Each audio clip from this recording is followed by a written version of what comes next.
Put the flow controller to the infusion support. Using the connecting wire to connect the generator and flow controller. Using the connecting wire to connect the generator and foot switch. Insert the power cord of the negative pressure suction device with the power socket. Insert the power cord of the generator with the power socket.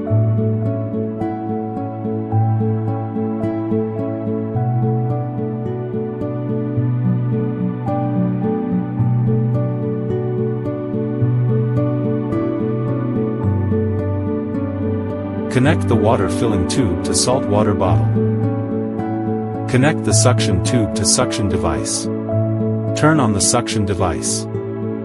The display interface shows, "Please connect the electrode." The generator can automatically match the probe and gear. The yellow area is vaporization and cutting. The blue area is ablation and hemostasis. Turn on flow controller. Fix the water injection tube into the slot of the flow controller.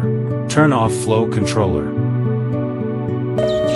During the operation, the flow can be controlled by stepping pedal. There is a distinct orange light when cutting and coagulation effect.